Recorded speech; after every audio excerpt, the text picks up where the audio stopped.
संतप्त मानस शांत हों, जिनके गुणों के गान में वे वर्धमान महान जिन विचरे हमारे ध्यान।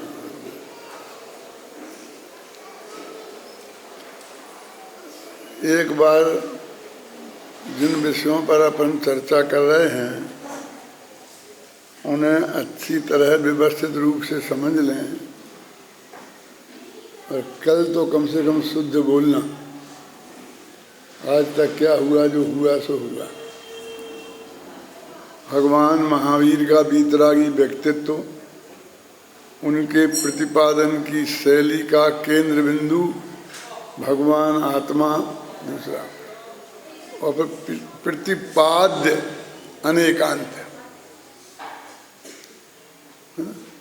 वो छपाई से लेकर अभी तक गड़बड़ी चल रहा है। क्या तीसरा क्या है? भगवान महावीर की वाणी का प्रतिपाद्य, वो भगवान आत्मा या क्षय द्रव्य अनेकांत स्वरूप अनेकांत। फिर प्रतिपादन शैली नंबर 1 स्यादवाद। फिर प्रतिभाषण शैली नंबर 2 निश्चय व्यवहार। और चाहेंगे अपन तो प्रतिपादन शैली नंबर 3, 4 अनुयोग। एक क्रम है विषयों का। और ये भी बताया था कि नए जो है वो स्यादवाद के ही भेद हैं, इसलिए उसे हम एक भी मान सकते हैं और 2 दिन में चूंकि हमें बोलना है तो 2 भी कह सकते हैं। और अनेकांत और स्यादवाद दोनों को एक साथ इसलिए जोड़ा कि उनमें आपस में प्रतिपाद्य प्रतिपादक संबंध है। अनेकांत है प्रतिपाद्य और स्यादवाद है प्रतिपादन शैली। और दूसरी शैली है 4 अनुयोगों के रूप में जैनागम में वर्णन किया गया है। तो इनकी और फिर और कई महत्वपूर्ण विषय हैं जिसमें भगवान बनने का उपाय, भेद विज्ञान, जैन दर्शन का अद्भुत सिद्धांत, क्रमबद्ध पर्याय पर चर्चा चल रही है, तो उस विषय पर शायद ना भी करें। अभी आज अपन को निश्चय व्यवहार की चर्चा करनी है। देखो, इस सारे लोक को, जगत को, संसार को दुनिया भी कहते हैं। इसका एक नाम दुनिया भी है। क्यों? वो नाम कैसे पड़ा? कि जिस लोक में निरंतर 2 नयों का प्रयोग हो, 2 नए वाला कथन पद्धति वाली 2 तरह से बात करेगी। हम कह सकते दोगली बात करेगी। क्या दोगली बात? कि हाँ सुनो, एक ही बात को ये 2 तरह से कहती है। और ये अकेला धर्म के ही मामले में नहीं समझना, हमारी गृहस्थी के मामले में भी सुबह से शाम तक हम हर चीज के 2 नाम रखे हुए हैं, है ना। कोई पूछता है ये कौन है आपके? के मामा है। तो तुम तो कह रहे थे कि मेरी माँ के कोई भाई ही नहीं है, और आए तुम्हारे मामा कहाँ से आ गए? क्या साहब आप नहीं समझते हैं? ये मेरे दोस्त का मामा है, ये मेरे दोस्त का मामा है। दोस्त का मामा तो अपना मामा, तो 2 मामा हो गए ना, एक अपना असली मामा और एक दोस्त का मामा। अपनी शादी में मायरा लाएगा तो असली मामा लाएगा, दोस्त का मामा नहीं लाएगा, है ना। वो वास्तव में एक उनमें मामा है और दूसरा मामा नहीं है। दोस्त के मामा को भी मामा कहते हैं और मामा के दोस्त को भी मामा कहते हैं ना। और कुछ तो इस लोक में जगत मामा होते हैं। हैं? उनको मामा ही कहने लगते हैं। गांव गांव में होते हैं ऐसे जगत मामा। ये अभिनंदन कुमार जी यहाँ पढ़ते थे पहले बैच में, और तीसरे बैच में इनका भांजा पढ़ता था। राकेश शास्त्री है ना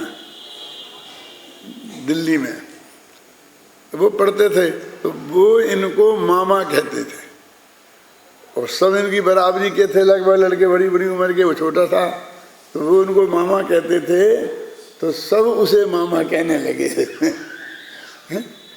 वो मामा कहते थे तो उस हिसाब से इनको मामा कहना चाहिए ना। लेकिन वो सब उसको सब मामा कहने लगते थे, और आज भी कहते हैं। वो दिल्ली में रहता है, अब उससे पूछो कि जी कौन से नए से मामा हैं, क्या अभिनंदन नए से? इस जगत अपना व्यवहार चलाने के लिए रास्ता निकाल लेता है, तुम्हारे पीछे नहीं देखता है। किसी पंडित की उसे जरूरत नहीं है कि वो निकलवाए, क्या कहें इसमें, नए निकलवाए, समझे ना। माने कुछ ऐसे ही होते थे जगत मामा, सारा गांव उनसे मामा कहता है, और जब पता लगाओ तो उनका असली भांजा है ही नहीं। तो दो तरह के मामा हो गए। कौन? एक असली और एक कहने के। वे काम के नहीं है, ना तो मायरा लाएंगे, ना मामा का और जो जो काम है वो कुछ नहीं करेंगे, और सिर्फ कहने के काम आएंगे। ख्याल में है ना। और वो ऐसे जगत में सैकड़ों रिश्ते हैं, सुबह से शाम तक बिना किसी पंडित से मुहूर्त दिखवाए, और सब लोग अपने अपने निकाल लेते हैं और बना लेते हैं, और उनसे व्यवहार बहुत अच्छी तरह चलता है। तो जो ऐसे नकली मामाओं को मामा कहे, उसे कहते हैं व्यवहार नहीं। और जो वास्तव में मामा है, उसे मामा कहे, उसे कहते हैं निश्चय मामा। तो दो नए हो गए कि ये तो आपने उदाहरण अपनी तरफ से बना लिया है। कहीं शास्त्र में ऐसा उदाहरण आता है? तो शास्त्र में भी आता है। देखो मोक्ष मार्ग प्रकाशक में, जो मोक्ष का मार्ग है उसे मोक्ष का मार्ग कहना, उसका नाम है निश्चय मोक्ष मार्ग। और जो मोक्ष का मार्ग तो है नहीं, पर मोक्ष के मार्ग का निमित्त है या सहचारी है, उसे उपचार से मोक्ष मार्ग कहना, उसका नाम है व्यवहार मोक्ष मार्ग। देखो ये व्यवहार मोक्ष मार्ग में ये जो मैं शब्द बोल रहा हूँ वो हूबहू बोल रहा हूँ। चाहे तो आप अपनी किताब में निकाल के देख सकते हो 9वें अध्याय में। ये शर्त पहली है कि वो मामा तो है नहीं, मोक्ष का मार्ग तो है नहीं। मोक्ष का व्यवहार मोक्ष मार्ग का स्वरूप समझने के लिए, अथवा उसे व्यवहार मोक्ष मार्ग होने के लिए सबसे पहली शर्त कौन है कि जिसको मोक्ष मार्ग कहा जा रहा है उसे मोक्ष मार्ग होना नहीं चाहिए। ये कैसी शर्त है? देखो अब हम अपन लगाए ना कि जो मामा तो है नहीं, और दोस्त का मामा होने से मामा कहा जाता है, अथवा मामा का दोस्त होने से मामा कहा जाता है उपचार से, उसे व्यवहार मामा कहते हैं। तो वही लगी ना शर्त, मामा नहीं होना उसकी पहली शर्त है। वो मोक्ष का मार्ग नहीं होना ये पहली शर्त है। कैसे आदमी हो, हम पूछ रहे मोक्ष का मार्ग, तुम मोक्ष मार्ग बता रहे और ये कह रहे हैं कि ये व्यवहार मोक्ष मार्ग है, और पहले ये कबूल करो कि ये व्यवहार मोक्ष मार्ग नहीं। ऐसा व्यवहार हम 24 घंटे सुबह से शाम तक प्रयोग करते हैं, क्योंकि वो निश्चय की जो भाषा है वो बहुत गहराई से समझने की है। उसे ऐसे खाने पीने में उपयोग आसानी से नहीं की जा सकती है। हमेशा बार बार नहीं कहेंगे, क्यों कि रोटी तो है नहीं, पर जिसे आकार की अपेक्षा और खाने का पदार्थ होने की अपेक्षा रोटी कह दी जाए, उसे उपचार से व्यवहार रोटी कहते हैं, ऐसा बोलेंगे? कैसे कहते हैं? अपन रोटी खाते हैं ना, उसे रोटी बोलते हैं। और जो अंग्रेज लोग खाते हैं, बाजार में मिलती हैं, उसमें रोटी के कोई लक्षण नहीं है, तो उसे क्या कहते हैं? डबल रोटी। देखो, जो रोटी नहीं है वो डबल रोटी। क्यों? क्योंकि सर वो खाने की चीज है। निरंतर ऐसे प्रयोग देखे जाते हैं। तो एक कथन शैली अकेली शास्त्रों की ही नहीं है, लोक व्यवहार की भी एक कथन शैली है। अभी समय सार में 27वीं गाथा में लिखा है, व्यवहार नयो भासदी जीवो देहो अवधि खलु एको नदु निश्चयेन जीवो देहो भी कदापि कट्ठो।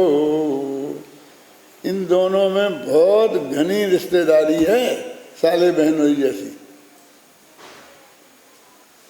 क्या कि जो हिंदू को करना तो मुसलमान को नहीं करना। यदि हिंदू ऐसे हाथ धोएगा तो मुसलमान ऐसे धोएगा। यदि हिंदू ऐसी दाढ़ी रखेगा तो मुसलमान हिंदू ऐसी रखेगा। हर देख, हर बात उल्टी, हर बात उल्टी। ऐसे निश्चय व्यवहार में है, हर बात उल्टी। देखो, कुंद कुंद का उदाहरण दे रहा हूं मैं समय सार का। व्यवहार नयो भासदी, प्राकृत जानने की जरूरत नहीं है। देखो, व्यवहार नयो माने व्यवहार नए, भासदी माने कहता है। कितनी सरल है। देखो, प्राकृत भाषा है। 27वीं गाथा समय सार की कि व्यवहार नयो भासदी, कि व्यवहार नए कहता है कि देह और आत्मा खलु इक्को, निश्चय से एक है। वो ये निश्चय से निश्चय नए नहीं लगाना, माने असलियत में, वास्तव में मजबूती दे के कह रहे हैं। व्यवहार नए कहता है कि देह और आत्मा, जीव और देह एक ही है। और उसी की अगली पंक्ति में कि निश्चय ने क्या कहता है कि जीव और देह कदापि एक नहीं है। फिर गाथा बोलता हूं, उस गाथा पर से अर्थ निकालना निर्मल जी। व्यवहार नयो भासदी जीवो देहो हवधि खलु एको। व्यवहार नय कहता है कि जीव और देह एक है। नदु निश्चयेन जीवो देहो भी कदापि कट्ठो। पर निश्चय नहीं कहता है कि जीव देह एक नहीं है, तत्काल उसी वक्त काट देता है। वो वे शत्रु हैं कि मित्र? जब मैं कोई बात कहूंगा तो तुम काट देगा, बस काटने को ही बैठा है। ऐसी समय सारकी में 10-20 गाथाएं बता सकता हूं। जो लोग कहते हैं कि समय सार में व्यवहार की बात नहीं है, अरे भैया, व्यवहार की बात पहली पंक्ति में है। दो सगे भाई हों और उनके नाम लिखना हो तो ऊपर की पंक्ति में किसका नाम लिखा जाएगा? बड़े भाई का कि छोटे भाई का? तो इसमें क्या पूछना, ये तो व्यवहार की बात है कि बड़े भाई का लिखा जाएगा। तो यहाँ किसका नाम लिखा है पहले? देखो, व्यवहार नयो भासदी जीवो देहो हवधि खलु एको नदु निश्चयेन जीवो देहो भी कदापि ये कट्ठो। ऊपर व्यवहार नय की बात है ना, व्यवहार नयो भाषदी, यहीं से शुरू की है। तो बड़ा भाई कौन हो गया? व्यवहार नय। तो ये सुनने वाले व्यवहार नय को नहीं मानते, व्यवहार नय को नहीं मानते। कौन कहता नहीं मानते? मानते हैं, और बड़ा भाई मानते हैं।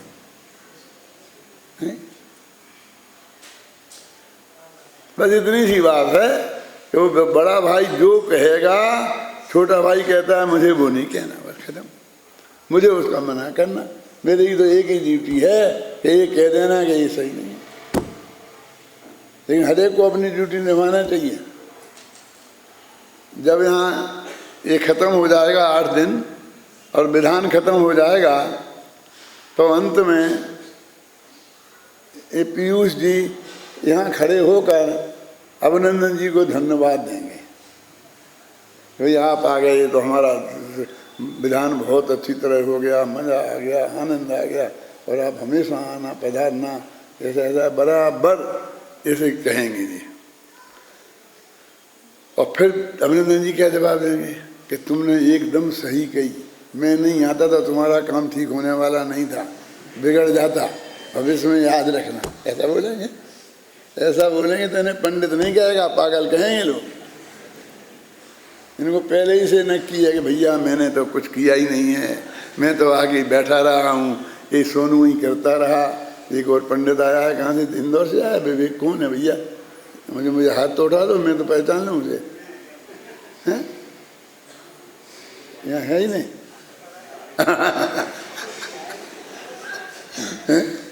समझे ना? तो मेरे कहने का मतलब ये नक्की है कि नहीं बोलो कि ये इनको ये कहना चाहिए कि आपने उसकी वजह से बहुत बढ़िया हो गया, और इन्हें कहे मैंने किया ही क्या।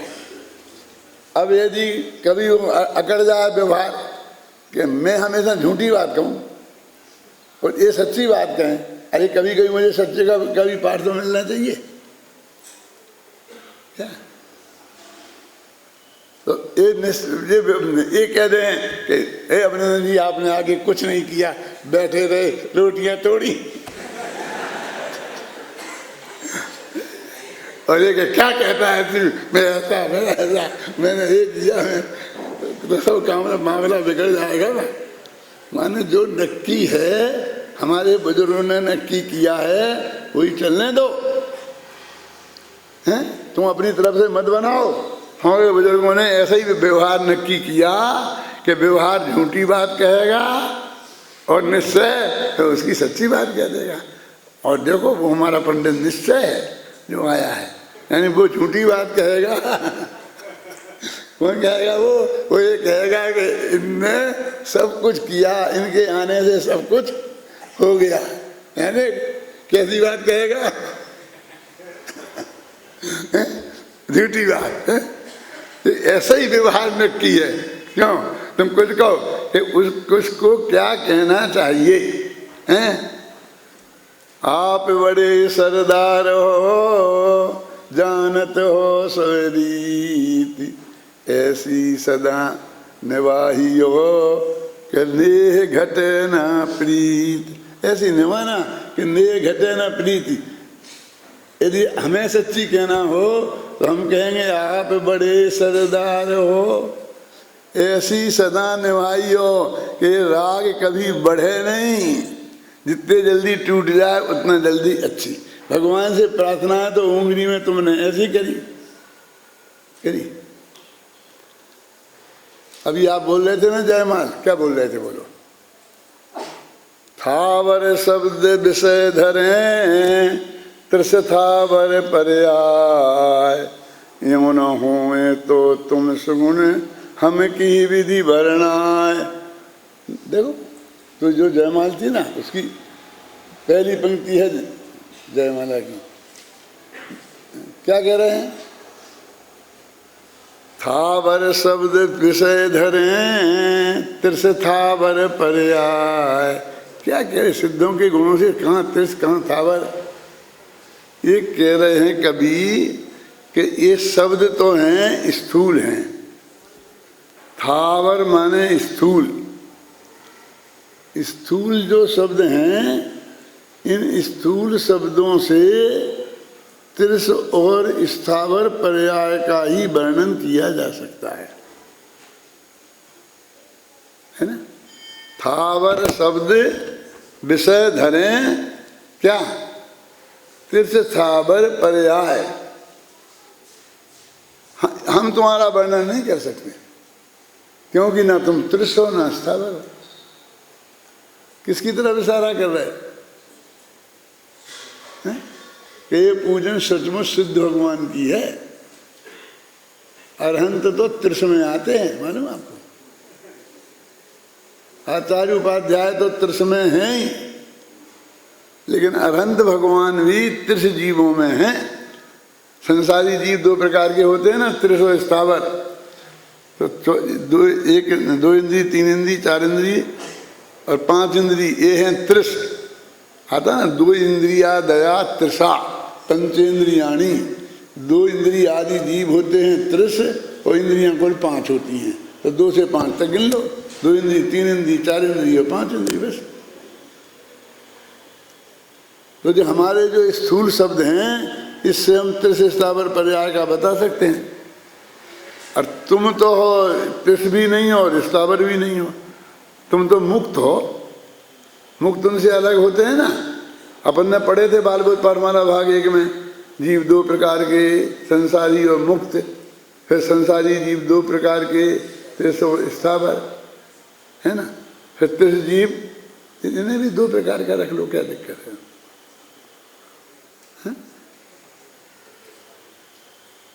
सकलेंद्री और विकलेंद्री सुने कभी अनेक? अच्छा, सुने हैं तो बताओ, सकलेंद्री कौन है और विकलेंद्री कौन है? क्या? अरे देखिए, पूरी इंद्रियां हैं संपूर्ण, वो सकलेंद्री। मैंने 5 इंद्री जो है अनंत भगवान है, वो सकलेंद्री हैं। और जिनकी पूरी नहीं है, माने 5 नहीं है, 2 हैं, 3 हैं, 4 हैं, वे विकलेंद्री। ऐसा ही है कि नहीं है? तो वो कहते हैं कि त्रिश और स्थावर जो पर्याय है, माने अरहंत परमेष्ठी से लेकर साधु परमेष्ठी तक जो बात है, वो हमारे शब्द कह सकते हैं, क्योंकि ये स्थूल हैं। लोग प्रश्न करते हैं ना, सिद्धों की पूजा हो रही, साधुओं को अर्घ चढ़ रहे, क्यों? ठीक है, सिद्धों को नहीं चढ़ा सकते थे, आचार्यों को चढ़ रहे, उपाध्यायों को चढ़ रहे। कि पंडित जी आप समझते तो हो नहीं, समझा दो, हम इसी काम के लिए बैठे हैं, समझने समझाने के लिए। सिद्ध तो वहाँ बैठे बहुत सिद्ध सलाह में, और ना उनके बोलने के लिए मुंह है, ना 5 इंद्रियां हैं, ना सुनते हैं, हैं? क्या करें उन्हें? सुना है ना, कोई रिएक्शन ना एक्शन। और ये आचार्य उपाध्याय साधु का तो रिएक्शन भी है, एक्शन भी है, हैं? नमस्कार नहीं हो तो देखो, हो जाए तो भी देख लो, दोनों के परिणाम होता क्या नहीं होता है।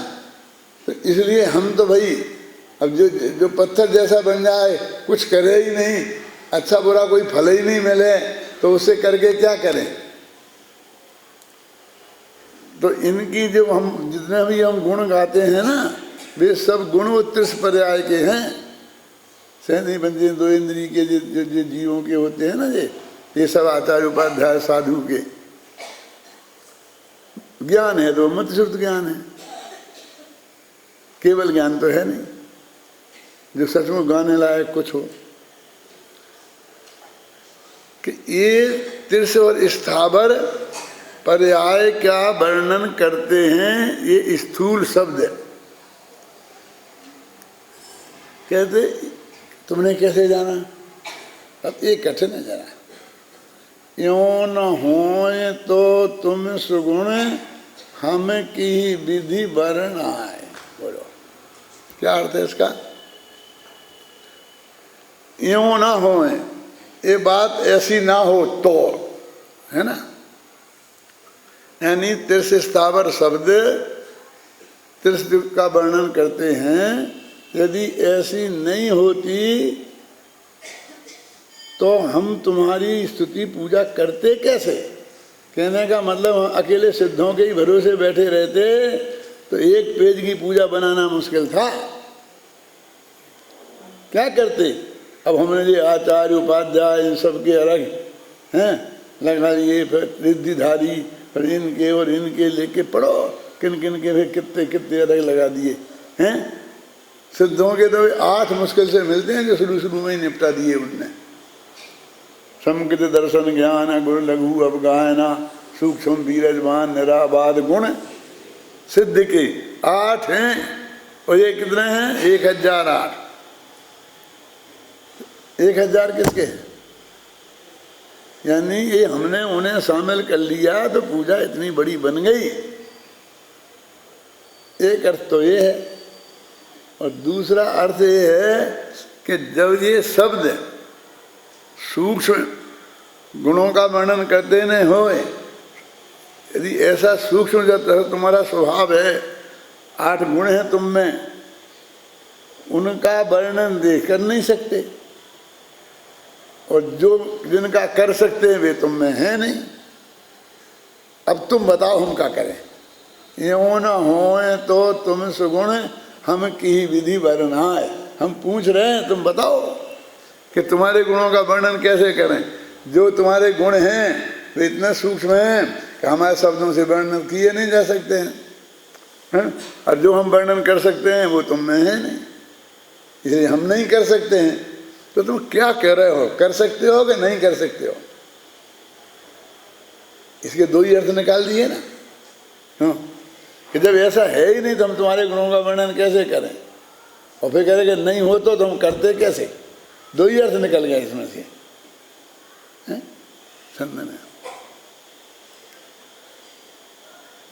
तो वो ये कह रहे हैं, ऐसी भी पंक्ति आई है, ऐसे सूक्ष्म स्वरूप का वर्णन है असंभव। ऐसी पंक्ति आती है तो हम तुम्हारे गुण का वर्णन नहीं कर सकते हैं।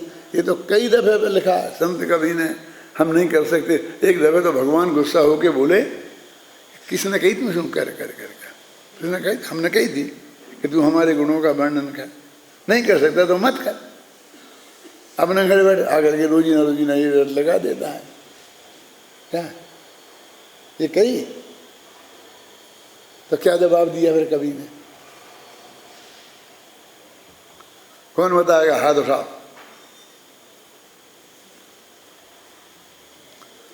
ऐसा करो कि दोपहरी में मेरा एक कैसेट चलाते हैं, उसमें भी इन जयमालाओं के का अर्थ का वर्णन है। और एक किताब भी यहाँ रखी है जो मैंने ही लिखी है, तो उसमें भी पूरी जयमालाओं का अर्थ लिखा है। क्या वो किताब ले जा, वो पढ़ लो। दोपहर में नहीं आ सकते, नहीं दोपहर में आके सुन लो तो अपना सब समझ में आ जाएगा। मैंने तो इसलिए नहीं किया कि 2 साधन मौजूद हैं तो उससे करने दो, अपन तीसरी बात बताओ।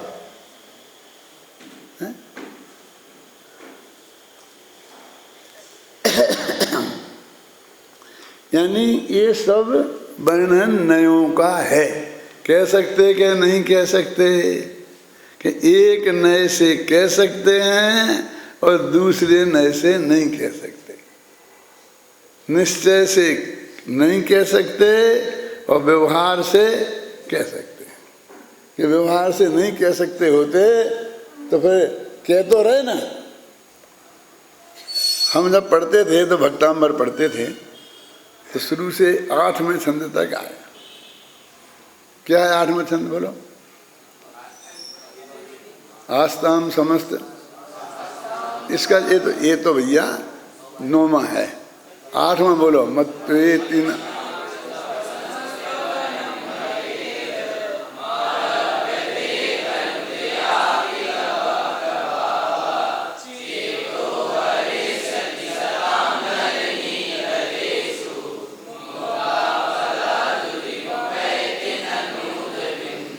क्या कह रहे, पढ़ा रहे थे हमारे गुरु जी कि मैं तो ऐसा मानता हूं, क्या मत्वेति नाथ तब गुण स्तवन, तुम्हारे गुणों का स्तवन असंभव है।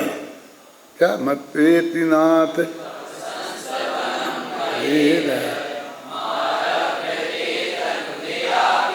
असंभव तो है, लेकिन मैं बहुत छोटी बुद्धि वाला हूँ और फिर भी मैं शुरू करता हूँ। अल्प धियाम मारभ्यते, अल्प धी माने थोड़ी बुद्धि वाला होकर के भी अब मैं आपकी स्तुति शुरू करता हूँ। तो हमने कहा गुरु जी 8 छंद निकल गए 48 में से, अभी इनने शुरू ही नहीं करी। क्या अभी तो एक कह रहा है कि मैं अब शुरू करूंगा। 100-200 पेज की किताब हो तो 8 पेज का मंगलाचरण हो सकता है, क्यों नहीं? तो वो भी अच्छा नहीं लगेगा।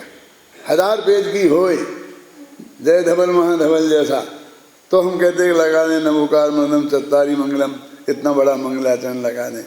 अब ये खुद ही मंगलाचरण है, खुद ही स्तुति है, और अभी कह रहे कि मारभ्यते तनुधियाम अपि, तो उनने क्या जवाब दिया कि ये जो कर रहे, ये क्या कर रहे हैं? ये कर रहे हैं और ये कह रहा है कि मैं आरंभ करता हूँ, ये स्तुति कर रहे हैं। व्यवहार की स्थिति तो ऐसी होती है, ये अंत में भी ऐसी कहते रहेंगे, हम पे नहीं बनती है, हम पे नहीं बनती, फिर भी करते हैं, हम पे नहीं बनती है, क्या करें? तब भक्ति रेव मुखरी कुरते बलानुमाम, तुम्हारी भक्ति मेरे को मुखरी कुरते जानते हैं? बाचाल, ऐसा बड़ा बोलने को प्रेरित करे, जैसे हम किसी को कुलकुली छुड़ाते हैं ना, वहाँ क्या करूँ मैं, ये कुलकुली छुड़ाता है तो मुझे कहते मेरे भी अंदर से कुलकुली छूटती है। मुखरी करना समझते हैं, बोलने के लिए बाध्य करना। कौन? तद भक्ति रेव मुखरी कुरते बलानुमाम, तुम्हारी ये भक्ति ही मुझे मुखर करती है, इसलिए मैं बोलता हूँ। यदि मेरी बोलने में कोई गलती है तो वो गलती मेरी नहीं है, तेरी है, क्योंकि तू मुखरी करते। मुझे ऐसी बातें करने वाले हैं पूरे भक्तांबर में, घबराना नहीं।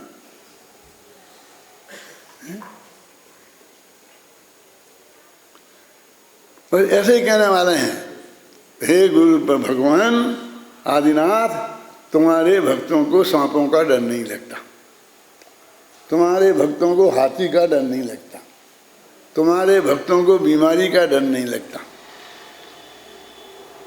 ये लिखा है सब, पढ़ो जाके देखो, तो तुम्हें भय नहीं लगता। वो 7 प्रकार के भयों से मुक्त होता है, ये बता रहे बाबू चाचा। और हमने बना लिए कि ये सांप का मंत्र, ये हाथी का मंत्र ये सांप का जहर उतारता, ऐसा उसमें लिखा ही नहीं है।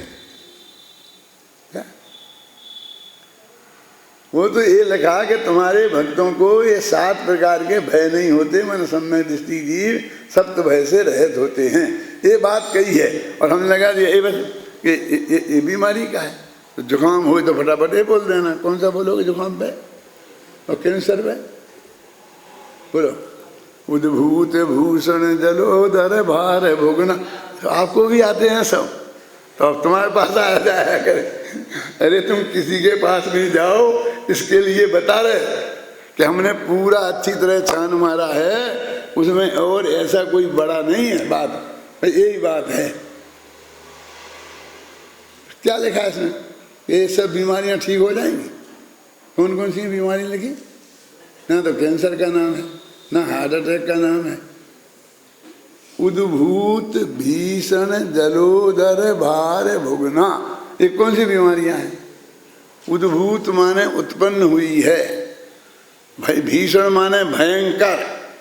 तो ये तो कोई दवाइयों के नाम है नहीं बीमारियों के, ये तो उनके विशेषण हैं। जलोदर ये क्या होती है? पेट में पानी भर जाना,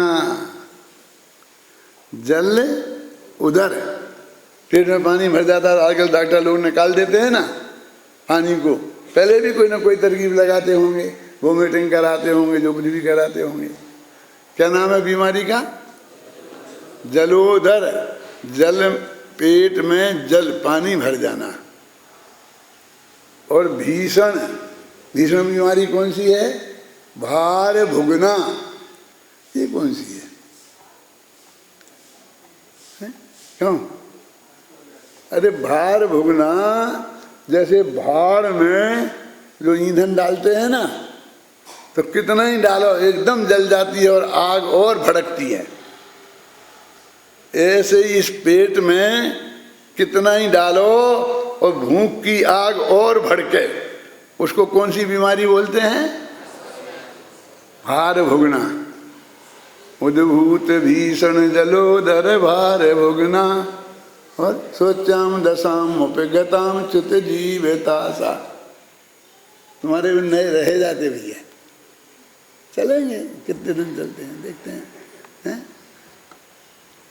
भीषण भार भुगना सोचाम दशाम मुपगताम, ये क्या है? कौन सी बीमारी का नाम है? अरे भाई, सोचनीय दशा को प्राप्त हो गए। अब लोग सोचने लगे कि हाय कब मरते, मरे ना माचा छोड़ें। आप समझ गए ना? सोच्याम दशाम मुपगता, माने अब सोचनीय हालत में पहुंच गए। अब इलाज की हालत में नहीं है, अब सेवा की बात नहीं है, अब दवाइयों का काम नहीं है, अब तो नमोकार मंत्र सुनाने का मौका है। सोच्याम दशाम मुपगता, ठीक है। और चित जीव आशा, जीव ताशा, कि जीवन की आशा छूट गई। आगे चित जीव ताशा, जीवन की आशा छूट गई। ऐसे लोग भी जो आपकी शरण में आ गए, वो बिल्कुल उसकी परवाह नहीं करते, आत्मा का ध्यान करके सदगति को प्राप्त होते हैं। और उनने जाकर कि नहीं मरेंगे, ये कहाँ लिखी? वे उससे बिल्कुल नहीं डरते हैं। उसमें लगा शेर आ जाता है तो उससे तुम्हारे भगत बिल्कुल नहीं डरते हैं। वो शेर भाग जाता है और तुम बोलते हो जोर जोर से, क्यों? ऐसा ऐसा लगो, देखो पढ़ो, कोई छंद निकालो तुम। तो वो यही तो कह रहे हैं कि अभी आना क्या है, यही तो आना है कि नहीं साहब। और भी बहुत अच्छी अच्छी बातें हैं, है ना। तुम्हारी माता जैसी एक ही माता थी, तो किसकी माता जैसी एक ही माता नहीं? हमारी माता जैसी भी एक ही माता है।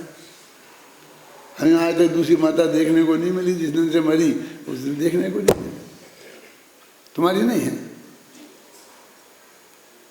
है? क्यों? स्तुति किसे कहते हैं? जो समंतभद्र की है कि हे भगवान, आपने जो वस्तु का स्वरूप बताया वो हमने देख लिया, सारे जगत में कहीं नहीं है, वो सिर्फ आप में ही पाया जाता है।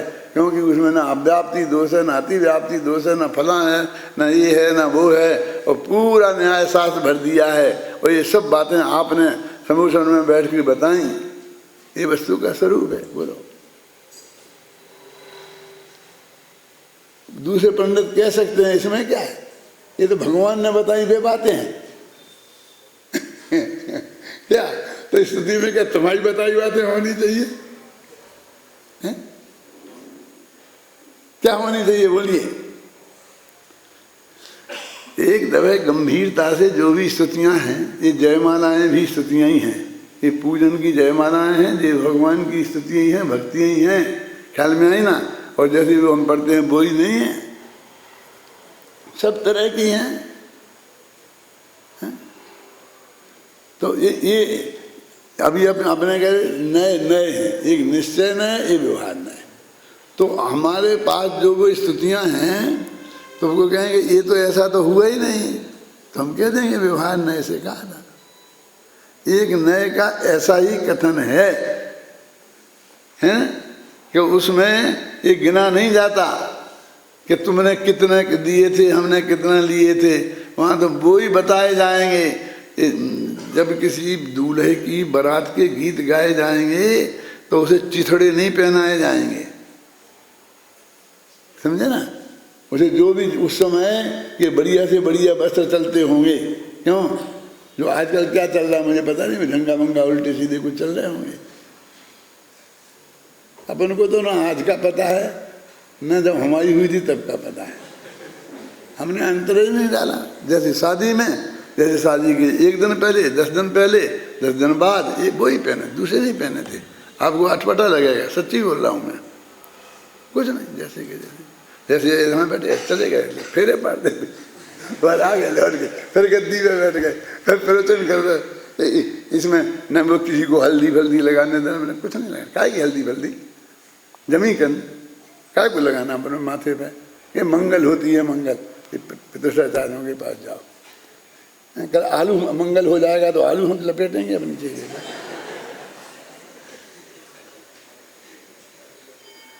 बस तो ये सर सुनो, आप सुनो, आपको समझाने के लिए कह रहा हूँ, आप घबराना नहीं। मैं जो तुम्हें कर रहे वो मैंने सिखाया है ना, तो मेरे ही माथे है, घबराओ नहीं है? माने दुनिया के आडंबर बढ़ाते जाना, जो हमारा जो स्वरूप वस्तु का है वो नहीं आना। सिद्ध चक्र विधान की विशेषता यही है कि उसमें वस्तु का स्वरूप बताया है। भाव लिंगे बिन कर्म खपाई, द्रव्य लिंगे बिन शिव पद जाई। यों अयोग कारज नहीं होई, तुम गुण कथन कठिन है सोई। क्या अर्थ है बोलो इसका? पढ़ी तो होंगी ना, पहली दफे थोड़ी सिद्ध विधान कर रहे। अरे सेठ लोग कर रहे होंगे तो पंडित तो नहीं कर रहे क्या? ये सब कई दफे कर चुके कि नहीं कर चुके? क्या है कि जिस प्रकार द्रव्यलिंग बिना, माने मुनि वेश धारण किए बिना आज तक किसी को मोक्ष नहीं हुआ और ना कभी होगा, और भावलिंग के धारण किए बिना, 6वां 7वें गुणस्थान का शुद्धोपयोग के हुए बिना आज तक कोई मोक्ष नहीं गया है, राग देश से मुक्त नहीं हुआ है। जिस प्रकार ये नहीं हुए हैं, उसी प्रकार किसी क्षयोपम ज्ञान वाले भगत ने आपके अनंत गुण नहीं गा पाए। अरे गाना तो बहुत गिना नहीं पाए। किन्ने? भावलिंगे बिन शिव पद होई, दिव्य लिंग बिन, है ना?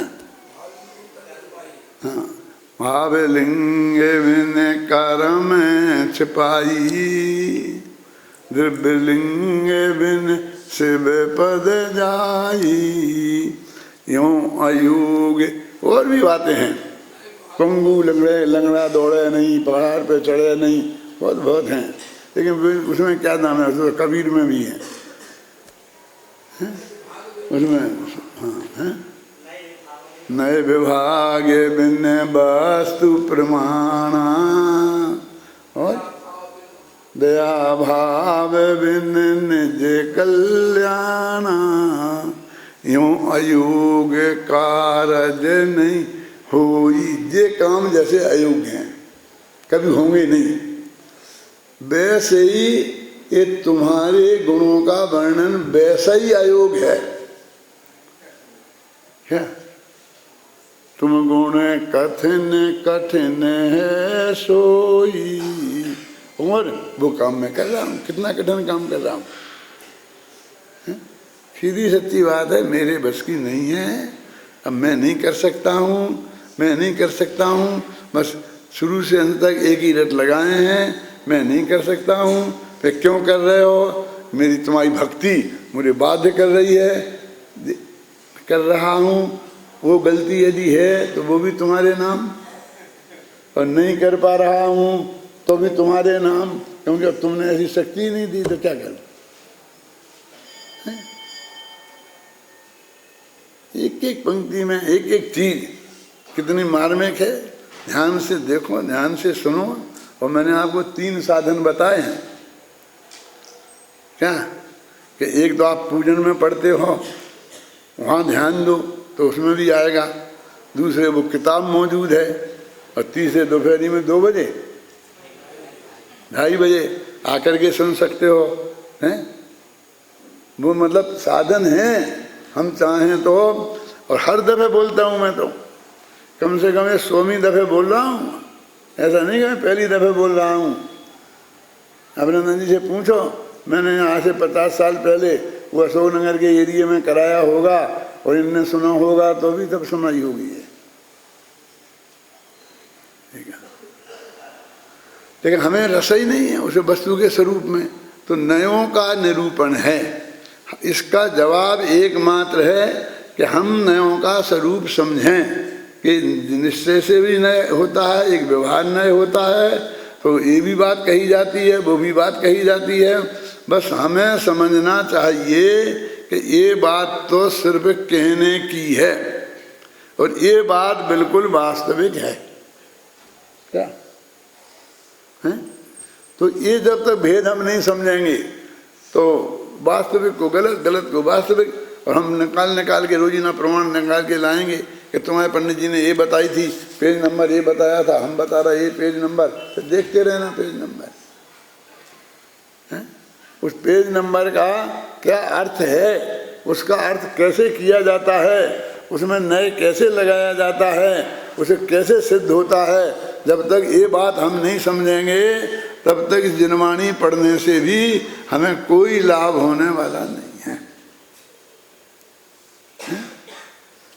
ये दुकानदार हो ना आप लोग तो सब लगभग, तो हर कपड़ा है, कपड़ा बेच रहे तो उस पर ऐसी उल्टी सीधी 3-4 लेने खींची हैं, बस वो जाने भगवान जाने कि उसका कितना अर्थ है। आपको दिख रहा है इस पर लिखा 555 और वो बता रहा है कि 225। क्यों? क्योंकि इतना कम लगाना ये महामंत्र उसने यहाँ पढ़ लिया। क्यों? कि इतना लिखा मिले तो इतना बाकी करके इतना इसको मानना। तुम समझ लेते को नहीं समझते, और जो मंत्र महामंत्र तुम नहीं बताओ किसी को तो वो नहीं जान सकता है। तुम्हारा बेटा एक दिन में जान लेगा और गांव भर के बेटे जिंदगी भर नहीं जान पाएंगे। क्यों? तुम बता दोगे उसे कि इतना कम कर लेना, इतना बात कर लेना। क्यों? और दूसरे को तुम नहीं बताओगे। अब हम तुम्हें वो बता रहे हैं जो लिखा है कि उसका असली भाव क्या है, हम वो तुम्हें बता रहे।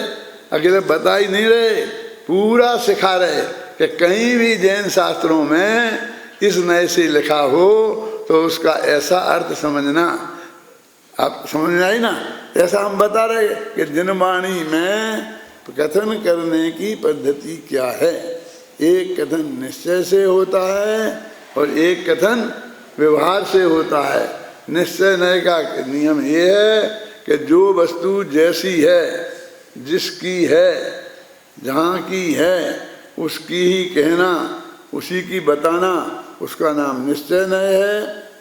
और जो वस्तु जैसी तो है नहीं, निमित्तादि की अपेक्षा उपचार से अन्य प्रकार बताना, उसका नाम व्यवहार नय है। अब ये ज़्यादा नहीं बोल सकता मैं, क्योंकि फिर बारीकी में जाऊंगा, इसमें भी बारीकी है। ये निमित्तादि की अपेक्षा ये क्या आ गया, और उपचार से ये क्या आ गया, और वो व्यवहार न है कि वो जो बात करता है व्यवहार में, वो उपादान की अपेक्षा बात ही नहीं करता है। वो तो निमित्त की अपेक्षा बात करता है। वो तो घड़े की बात करेगा तो मिट्टी तो उसे याद ही नहीं आएगी, उसे तो कुमार दिखेगा। समझे? कुमार है निमित्त और मिट्टी है उपादान। वो घड़ा कहाँ से बना है? मिट्टी से बना है। तो मिट्टी मय है ना, मिट्टी का उसमें सर्वस्व लगा है। यदि वो घड़ा अग्नि में तपाया जाएगा तो मिट्टी को तपना पड़ेगा। बर्फ में के संयोग में रखा जाएगा तो ठंडक को, बर्फ को भोगनी पड़ेगी, कुमार को नहीं भोगनी पड़ेगी। उस घड़े में हम बर्फ रखें तो कुमार कांपने लगेगा, ऐसा नहीं है। सजा किसको मिलेगी, पुरस्कार किसको मिलेगा? जिंदगी भर उस घड़े को, जिस घड़े मिट्टी से वो घड़ा बना है, और वो मिट्टी क्यों मिलेगा उसे? इसलिए मिलेगा कि मिट्टी ने अपना सर्वस्व उसे सौंपा है, खुद ही उस रूप परिणमित हो गई। और उसे सीखना था घड़े को, तो आग में कूद गई। तो उसने कितना बड़ा बलिदान किया बोलिए, तो उसे उपादान को मिलना चाहिए ना। हम उसकी बात ही नहीं करते, कोई मिट्टी को पूछते ही नहीं है। यदि वो घड़ा बहुत बढ़िया बना है तो कितना बढ़िया कुम्हार है, कैसा है कुम्हार के गीत गाते हैं, कुम्हार के गीत गाते हैं। और कहीं लिखा है मिट्टी का घड़ा और कहीं लिखा है कुम्हार का, तो कैसे निर्णय करें? तो ज्ञानी धर्मात्मा तो कर लेंगे, निश्चय से मिट्टी का और व्यवहार से कुम्हार का। तो क्यों व्यवहार का लक्षण कैसे गया उसमें? क्योंकि वो मिट्टी का तो है नहीं। मैंने कुमार का कहा ना, तो कुमार का तो है नहीं, और कुमार का उपचार से कहा है। दुनिया में वैसा चलता है ना उपचार, भैया हम कह देते हैं ऐसे, उपचार से कहा है। और काय की अपेक्षा? निमित्तादि की अपेक्षा। ये निमित्त है, इसके लिए हमने उपचार लगाया है, तो उसका ये व्यवहार का कथन हो जाएगा। तो हम हर कथन पर ये लगाएं कि ये निश्चय का कथन है कि व्यवहार का कथन है। अभी ऐसे ऐसे बहुत कथन आपकी पूजन में ही आएंगे, उनमें से निकाल के बता दूं ना, तो उसमें भी अभी बता देता हूँ। हे भगवान, तुमने ये किया, ये किया, ये किया, ये किया, बहुत लंबे चौड़े नाम गिना देंगे। भगवान महावीर की तो पूजा कर रहे हैं और नाम काम गिना रहे हैं। द्रौपदी को चीरे बढ़ायो, सीता प्रति कमल रचायो, अंजन से किए अकामी, दुष्मेटो अंतरयामी। ये आलोचना पाठ कौन से भगवान की स्तुति है कि चाहे जिस पे लगा लो। आज तक हमने सोचा ही नहीं है। क्यों? जब किसी की नहीं करनी हो कि सबकी करनी हो तो हम बोल देते हैं, ऐसा ही है ना। तो अब मैं आपसे पूछता हूं कि द्रौपदी का तो कपड़ा बढ़ाया और सीता का कमल रचाया, और भगवान महावीर ने ना, तो भगवान महावीर थे तब जब सीता का कमल बना था, और ना द्रौपदी का चीर बड़ा था तब भी महावीर थे। क्यों? वे कहाँ थे हमारे? अरे कहाँ थे? कोई एक आध बताएगा? इतनी सरल बात है। 16वें स्वर्ग में थे, क्योंकि महावीर त्रिशला के पेट में 16वें स्वर्ग से आए थे। 16वें स्वर्ग की स्थिति 22 सागर होती है, तो 22 सागर से भी वहाँ थे, क्योंकि अब तो आने ही वाले हैं ना। तो ये मुनीश्वरनाथ भगवान के समय में हुए हैं सीता, और द्रौपदी हुई है नेमिनाथ के समय में। ये तो बहुत कम काल है। तो ये तो अभी स्वर्ग में ही बैठे थे। तो कहना है तो स्वर्ग के देवता का नाम लो, वो तो आया नहीं, उसे तो पता ही नहीं है। इतिहास में इतिहास कुछ नहीं देखते हैं कि किस पंडित ने, ये तो तुम तो लगाओ सब लगा, सब भगवानों पर, सब जो भी काम अच्छे हुए हैं वो सब लगा दो। और कौन से भगवान? सब भगवान पे देखो मत, आदिनाथ पे भी वही लगा दो, वही महावीर पे भी लगा दो। तो जो ऐसा कथन की शैली से कथन किया गया है, तो वो तो व्यवहार का कथन है क्या? नहीं है। तो उसका अर्थ तो नहीं किए ही हो गया ना, नहीं करेगा। अब वो प्रमाण दिखा दिखा के हमें बताते हो कि साहब देखो ये लिखा, ये सीता का कमल रचाया था, द्रौपदी का चीर बढ़ाया था, ऐसा ऐसा किया था। क्यों? अब वो बताओ आप प्रमाण। शास्त्र तो है ही, जैन शास्त्र लिखाई तो है, क्योंकि टोडरमल जी ने लिखा है कि ऐसे व्यवहार नहीं के कथन जैन शास्त्रों में भी बहुत हैं। तो उन्हें विवेक से समझ के लगाना चाहिए। अब वही हम कह रहे शैली, जैन दर्शन को कथन करने की शैली और जैन दर्शन को समझने की शैली, जब तक उसे हम नहीं समझेंगे, पहले तो हम अपनी किताब में जैन शास्त्रों को कथन करने की अर्थ पद्धति ऐसा एक पेज छापते थे मोक्ष मार्ग प्रकाशक में से ही, हर किताब में छापते थे। वो अभी भी लिखी हुई है, मोक्ष मार्ग प्रकाशक में लिखी हुई है, आप चाहें तो पढ़ सकते हैं, आप कहो तो हम भी लाके बता सकते हैं कि हर एक स्टाइल है और जिस स्टाइल से वो बात कही जाती है वो हमें समझना चाहिए, तो उसका सही अर्थ हमें यदि समझ में आएगा। अभी और अपन इसके बारे में विशेष चर्चा करेंगे कि किस तरह हमारे शास्त्रों में कोई बात कहने की पद्धति है, किस बात को कैसे कहा जाता है।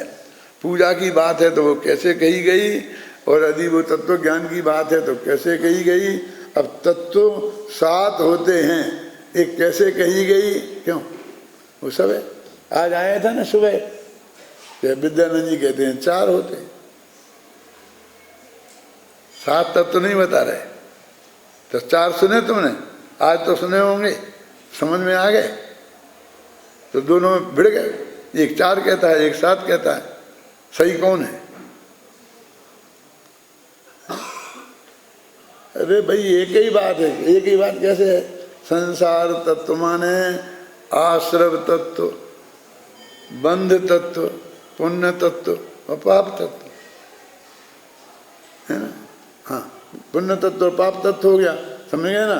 अब लगा दोगे कलब क्या था, संसार का उपाय, तो वे मिथ्या दर्शन आदि वे हो गए सब। और फिर मोक्ष, मोक्ष तत्व है ही, और मोक्ष का उपाय तो संवर निद्रा हो गया, तो सब हो गए। तो इस तरीके से सभी तत्वों का वर्णन दोनों ने एक ही कहा। ये अपेक्षा को स्पष्ट करना, ये समझना